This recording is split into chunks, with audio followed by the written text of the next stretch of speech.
montrez-moi vos amis et je vous montrerai votre futur. Vous savez, sur ma chaîne YouTube, je parle beaucoup au sujet de la motivation, du succès, de vente, de l'entrepreneuriat, de création de richesse.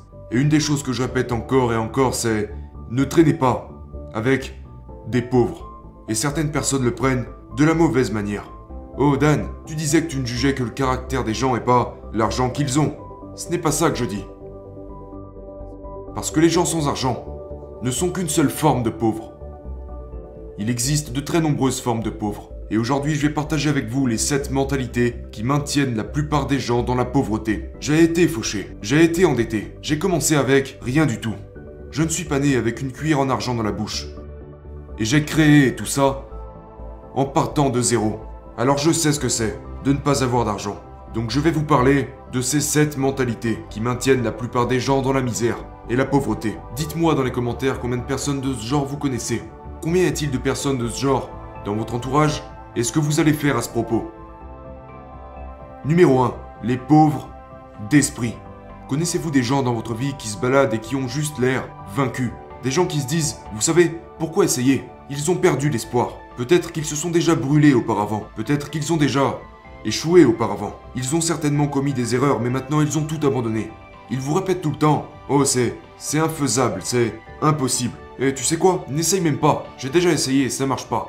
Voyez-vous, juste parce qu'ils ne peuvent pas faire quelque chose, ils vous diront, ils essaieront de vous convaincre que vous ne pouvez pas le faire non plus. Ils sont pauvres d'esprit. Numéro 2. Les pauvres en amour. Vous savez, je crois que la plupart d'entre nous ne nous aimons pas assez. Maintenant, je ne parle pas d'arrogance, d'être arrogant. Je parle d'amour propre. Parce qu'en grandissant, nous n'obtenons pas assez d'amour des autres personnes. Pour la plupart d'entre nous. Pour la plupart d'entre nous. Il y a un gars que je connais qui a vécu de multiples ruptures. Jusqu'à un point où maintenant il ne fait plus confiance aux relations. Il ne fait plus confiance aux femmes. Parce qu'il ne veut plus être blessé. Mais je crois que les gens blessés blessent les gens. Et je peux voir sur son visage quand je le regarde, il ne sourit plus. Il n'a plus de joie. Il ne vit plus.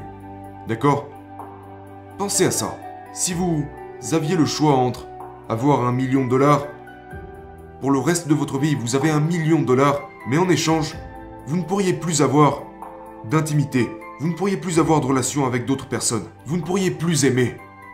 En échange de $1 million. Seriez-vous d'accord? Vous ne le serez pas.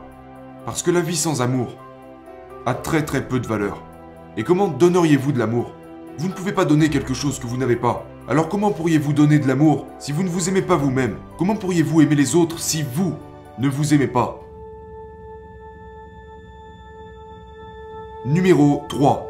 Les pauvres en sagesse. Il y a des gens qui sont stupides. Il y a des gens qui savent qu'ils sont stupides. Il y a des gens qui sont stupides mais qui pensent être intelligents. Et il y a des gens intelligents qui se font passer pour des idiots. Vous voulez être le 4e type. Quand je parle de sagesse, je ne parle pas seulement de connaissance. Parce que la connaissance n'égale pas la sagesse. Je ne parle pas ici de l'intelligence acquise à l'école, de l'intelligence académique. Je parle de bien plus que ça. Parce que, en tant qu'être humain, si vous parlez à des gens qui ne grandissent pas, qui n'apprennent pas, qui ne s'améliorent pas de jour en jour, quand vous leur parlez, vous voyez où je veux en venir. Dites-moi ce que vous en pensez. Ça manque de profondeur. Ils parlent de la météo, ils parlent de leurs problèmes, de leur travail. C'est très insipide. Vous ne voulez pas faire ça. La sagesse est très différente de la connaissance. La connaissance, c'est savoir ce que vous pouvez faire. La sagesse, c'est savoir quand ne pas le faire. La connaissance est un accroissement quotidien. La sagesse est un recul quotidien. Numéro 4. Les pauvres de caractère. Ils mentent, trichent et volent. Ils manquent d'intégrité. Ils vous promettent de faire quelque chose et ils ne le font pas. C'est le caractère de base.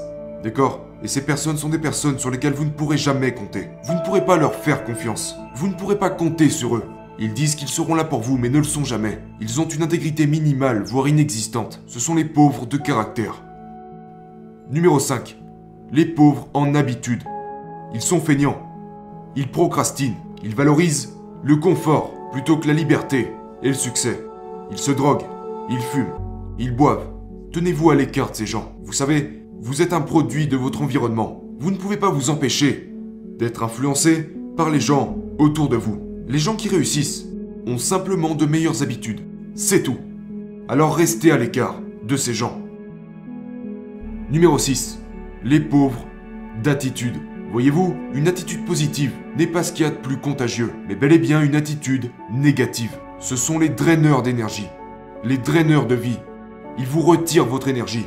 Et à chaque fois que vous avez une conversation avec eux, après la conversation, vous vous sentez moins bien. Et ce à cause de toutes leurs conneries et leur négativité. Numéro 7. Les pauvres en finance. Ils n'aiment pas l'argent. Ils ne veulent pas parler d'argent. Ils n'aiment pas parler d'argent. Ils ne savent pas comment en gagner. Ils ne savent pas comment l'économiser. Ils ne savent pas comment l'investir. Et ils ne savent pas comment en créer davantage. Et par conséquent, ils n'ont pas d'argent. Ce sont les pauvres en finance.